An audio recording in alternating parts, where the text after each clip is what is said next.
Yes. Hi. Hi, I'm Lynda. I'm an alcoholic. Hi. Hello, hello. So this is speaking of quizzes, this is kind of a pop quiz thing for me. Did I say I'm Lynda, I'm an alcoholic and an addict? I think I did, at least a part of that. And it doesn't hurt me to remind myself by saying it multiple times, even in one sentence, because I so easily forget. But this is a spur of the moment share, and I didn't have anything specifically to talk about. And then I thought, well, there's the seventh tradition, there's the seventh step. We're in the seventh month. This is an important month for me. It is for everybody for one reason or another. But you know, July, I was born in Canada, and the first of July is Canada Day. Used to be called Dominion Day, but now it's Canada Day. And the 2nd of July is my only brother's birthday. The 3rd of July is my grandmother's birthday. The 4th of July goes without saying what the 4th of July is. And here we are. It's the 5th, and we made it through the first 4 days. I'm grateful for that. But step 6 and step 7. So going back to the July, the step 7. When I first got sober, I was chatting with Gina beforehand. She was talking about a sponsee got stuck on step 4 for a good long while and had to be nudged to move on because the good stuff comes after step 4. And when I first got sober, I didn't have to be nudged to get through step 4. I had to be nudged to get back in after I went out in anticipation of step 4. I made it through steps 1, 2, and 3, and I stopped going. I slowed down calling my sponsor. I slowed down going to meetings. I, ran out my service commitments, and I felt as though I was doing okay. I still said that I was a member of AA, but I wasn't doing anything AA. And one day, I think I had about 18 or so months sober, and I was out for lunch with my sweetheart, and he got up and went to the restroom, and when he came back, I had a beer in front of me, and I couldn't tell you how that happened. Then I couldn't tell you how that happened. Now I can tell you how it happened because I strayed away from the program. I wasn't doing anything to keep my recovery healthy. Anyway, within a couple of days, I was obsessing about alcohol. It wasn't a hardcore long-term slip for me, but it was really meaningful because I was completely obsessed within 2 days about alcohol, about filling a bowl, and just doing whatever I wanted to do. And I realized then, 2 days in, that if I didn't do something, I was going to go back down the rabbit hole that I had crawled out of, not of my own volition, but with the help of others. So I went back to meetings immediately. I talked with my sponsor at some point. I don't know when. I was pretty embarrassed and I didn't want to fess up, that I'd gone out. But at some point I did. And she said, I got to take a little bit of responsibility for that. I think maybe we didn't spend enough time on step 3 for you. And bless her heart, man, she was so right, because the reason I was terrified of step 4, the reason I stopped going to meetings, the reason I stopped calling my sponsor was because of my fear of step 4. And if I had done a thorough step 3, I would have had no fear of step 4, because step 4 is just about looking at what you've done, finding some patterns. Boy, did I have patterns. Boy, did I have patterns. Anyway, rather than resume working with that sponsor, I was moved by something outside of myself to ask someone else to sponsor me. I always remained close with my first sponsor. May she rest in peace. She was a good woman.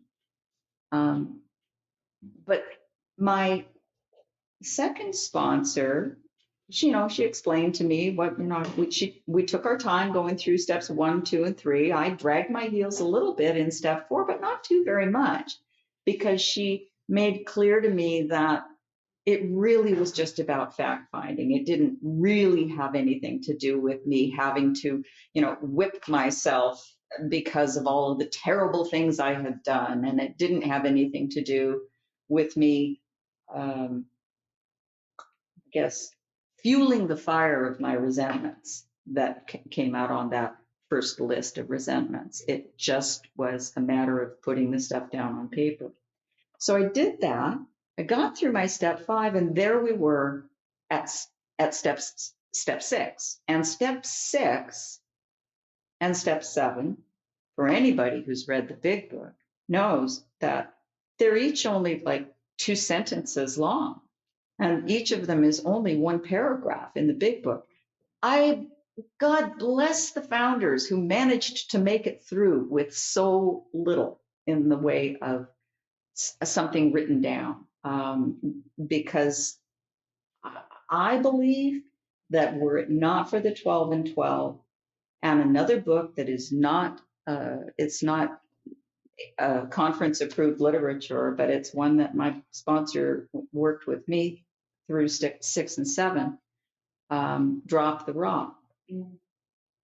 And I use that book. I love that book because it is really what taught me how to recognize my character defects for what they were and what they are and what they will continue to be through my life.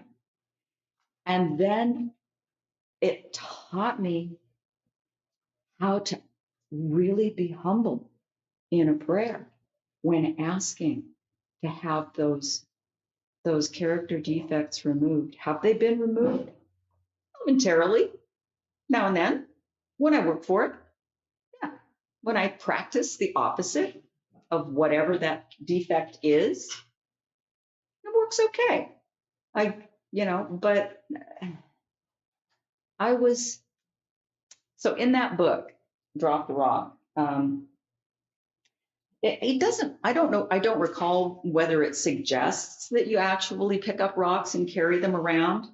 I mean, most of us do that one way or another, figuratively, if not otherwise. My sponsor did that. She picked up rocks and she wrote her character defects on them, and she carried them around in a backpack until she was ready to be, relieved of them. I wasn't interested in carrying rocks because I have a bad back. So I got these big index cards, and I wrote my character defect on an index card, and I wrote the opposite of that defect on the lighter side. They were colored. They had dark color on one side and a lighter color on the other. And I wrote the opposite of the defect on the lighter side. And then I put them on a ring, like from a 3-ring binder. And I carried them around in my purse.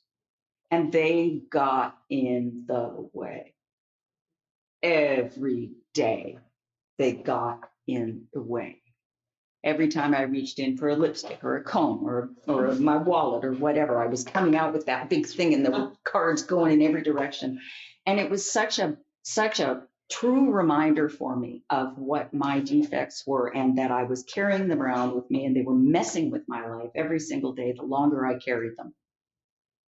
And one day I hit my knees. I'd never hit my knees before in recovery.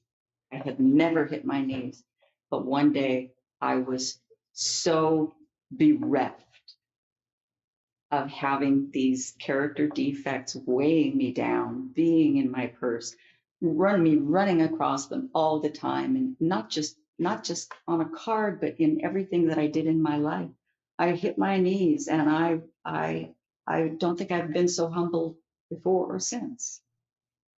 But I can relive that moment of humility when I asked to be relieved. And I'm really grateful whenever July rolls around because it reminds me of that experience. And I get tingles all up and down my body, and I'm doing that right now.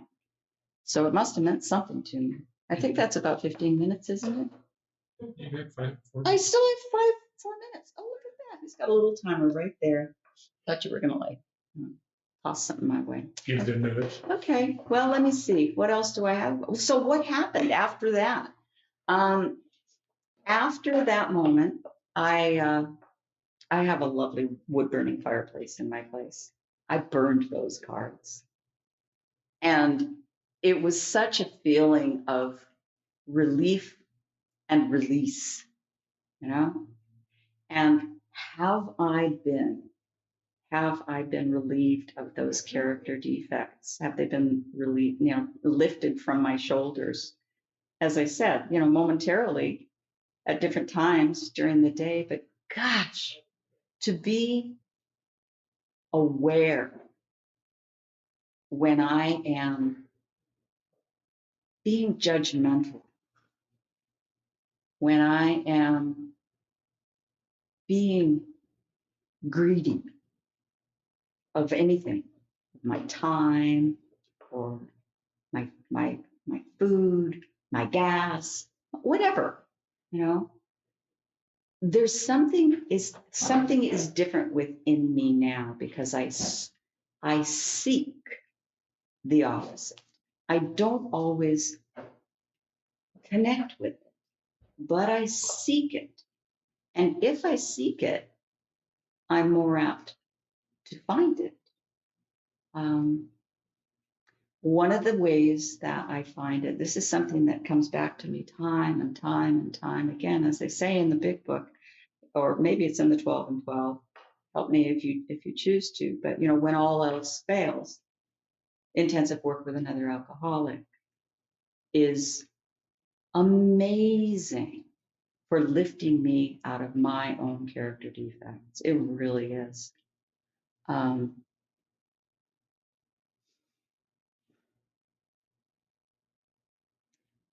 When I listen to a sponsee, when I make a phone call to another alcoholic and I listen to them, I don't call and say, "Hi, I'm doing great," or "Hi, I'm feeling really badly. Would you like to listen to me whine about it?" I don't start my conversations that way. I ask people how they are. And we're alcoholics. Most of us like to talk about ourselves. But it gets me out of me. And that's what I need more than anything. And if I can get me out of me by reaching out and being helpful in some small way to somebody else, I am going to be less greedy. I'm going to be less judgmental. I'm going to just be less,